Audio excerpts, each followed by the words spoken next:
There was a handgun, as I described, that was discovered in the van with the suspect.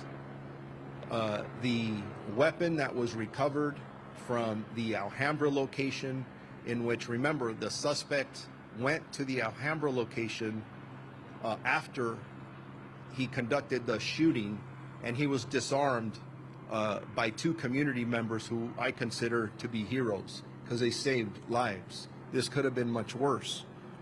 The weapon that we recovered at that second scene, I'm describing as a magazine-fed semi-automatic assault pistol.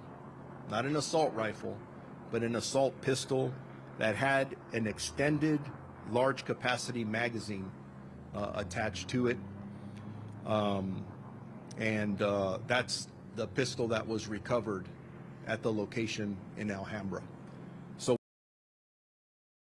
all this afternoon, the community was in fear, thinking that they should not go to any events because there was an active shooter.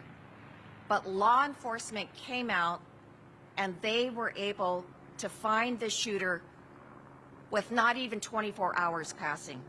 So I really have to thank LA County Sheriffs, and thank you so much, Sheriff Luna.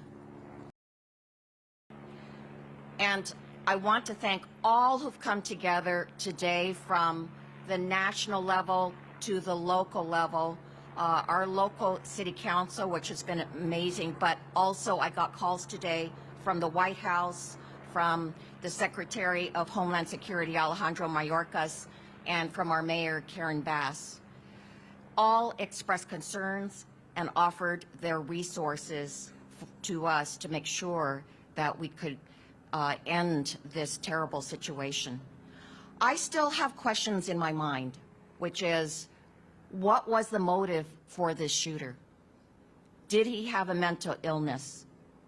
Was he a domestic violence abuser? How did he get these guns? And was it through legal means or not? Well, those questions will have to be answered in the future. But what I want to do here is to say to the community, feel safe. You are no longer in danger because this shooter is gone.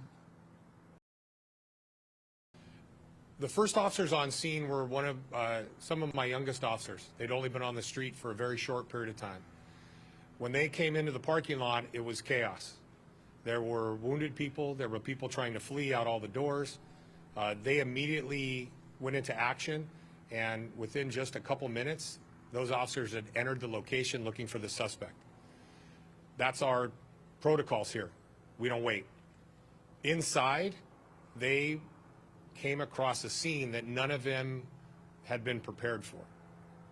So there were injured people inside, there were dead people inside, and my young officers did their job, searched for a suspect, and then came back and had to deal with the carnage that was inside.